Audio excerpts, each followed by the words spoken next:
El shock es una condición que amenaza la vida. En este curso, revisaremos los tipos de shock que pueden afectar al niño e ilustraremos cómo tratar eficazmente la condición. El shock es un fallo circulatorio que provoca un aporte inadecuado de oxígeno y otros nutrientes a los tejidos. Puede presentarse con gasto cardíaco bajo, normal o incluso alto. El gasto cardíaco no responde a la demanda de oxígeno de los tejidos. El shock es progresivo, de modo que el niño requiere atención urgente para evitar el paro cardíaco. Al ser progresivo, el niño en shock empeorará y podría hacerlo muy rápidamente. Por tanto, es vital identificar los signos del shock y tratarlos a la mayor brevedad posible. Hay 4 tipos de shock: hipovolémico, distributivo, cardiogénico y obstructivo. Veámoslos en detalle.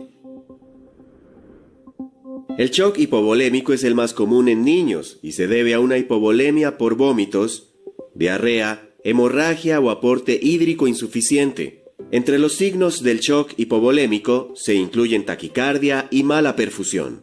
El nivel de conciencia puede ser normal al principio, pero disminuye con la progresión del shock.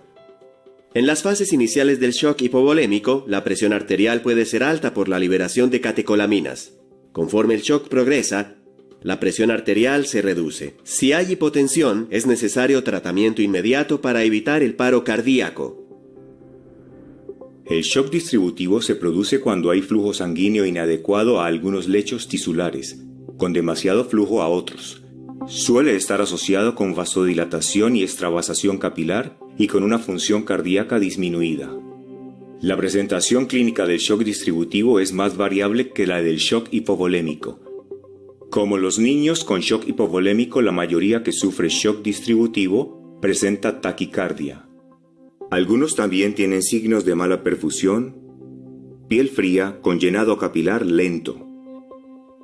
Pero a diferencia de los pacientes con shock hipovolémico, algunos con shock distributivo pueden tener piel caliente y rubicunda con llenado capilar rápido.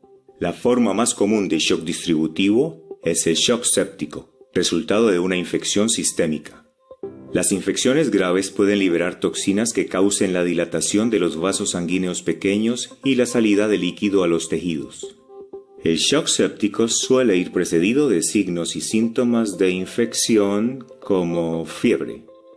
En algunas infecciones, el niño puede presentar petequias o erupción purpúrea. La progresión del shock séptico puede tardar horas. Otra forma común de shock distributivo es la anafilaxia, producida por lo general por una reacción alérgica grave. El alérgeno puede liberar sustancias químicas que dilatan los vasos sanguíneos pequeños y provocan la salida de líquido a los tejidos, como en el shock séptico. Sin embargo, el shock anafiláctico puede desarrollarse muy rápido, a veces en apenas unos minutos. El shock cardiogénico se debe a perfusión tisular inadecuada por una mala función del miocardio. Entre las causas comunes se incluyen cardiopatía congénita, miocarditis o disfunción adquirida como miocardiopatía.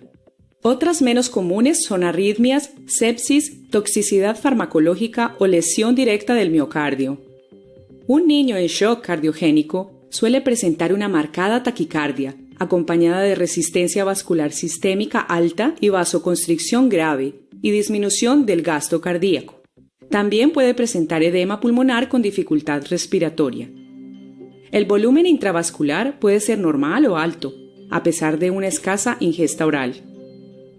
En el shock obstructivo, el gasto cardíaco se dificulta por la obstrucción física del flujo sanguíneo hacia o desde el corazón. Las obstrucciones pueden ocasionarlas agentes como el aire, líquido, coágulos, taponamiento cardíaco o neumotórax a tensión. El shock obstructivo también puede deberse a un émbolo pulmonar masivo o a defectos cardíacos congénitos que causen obstrucción grave en el flujo sanguíneo sistémico, pulmonar o aórtico. Muchas de estas lesiones son ductus dependientes.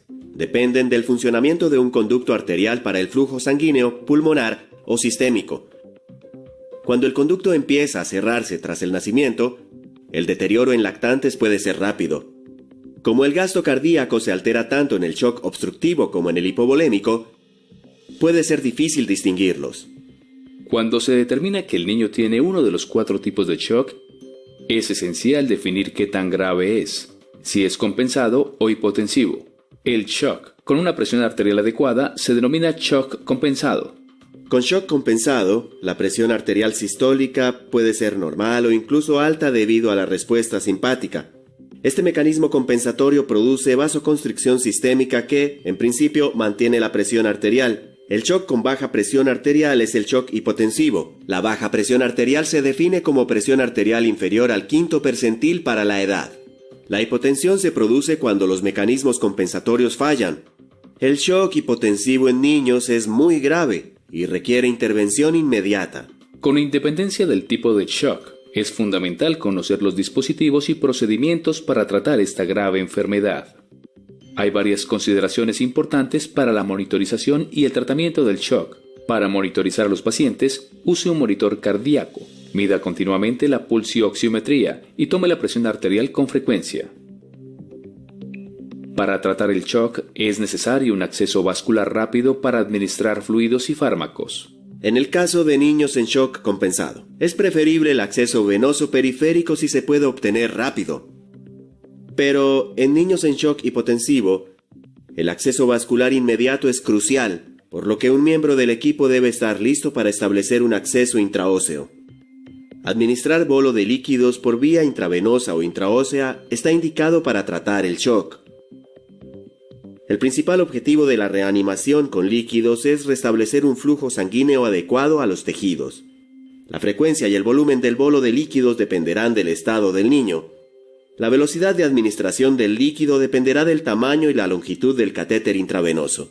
Administre rápidamente un bolo de líquidos ante shock hipovolémico, distributivo y obstructivo. En caso de shock cardiogénico, el bolo de líquidos debe ser más pequeño y administrarse más lentamente. Si hay mala función miocárdica, la administración rápida de líquidos puede causar edema pulmonar y dificultar aún más el gasto cardíaco.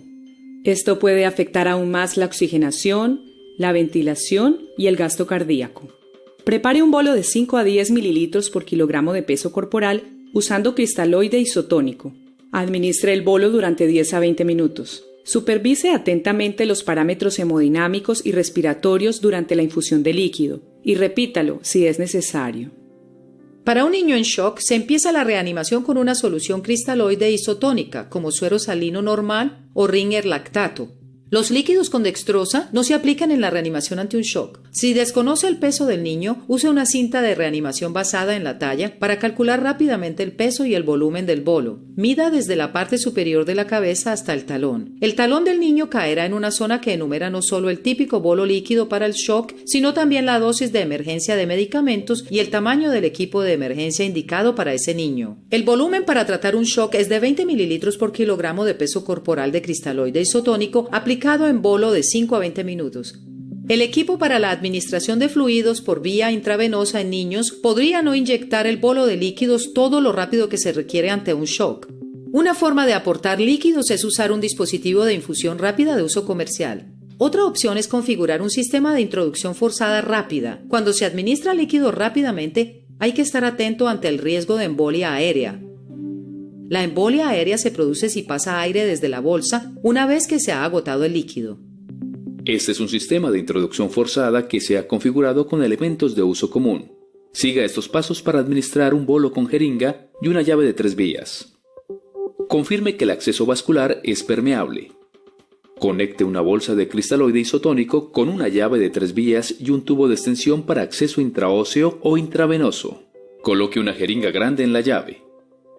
Para aspirar el líquido intravenoso en la jeringa, cierre la llave en la vía al niño y abra entre la jeringa y la bolsa de líquido. Aspire el líquido de la bolsa en la jeringa. Cierre la llave en la vía de la bolsa y abra entre la jeringa y el niño. Para la infusión rápida del bolo de líquidos desde la jeringa, inyecte el líquido de la jeringa. Repita estos pasos hasta administrar el volumen deseado de bolo de líquidos. Una vez administrado el bolo, cierre la llave para la jeringa y abra entre el niño y la bolsa intravenosa.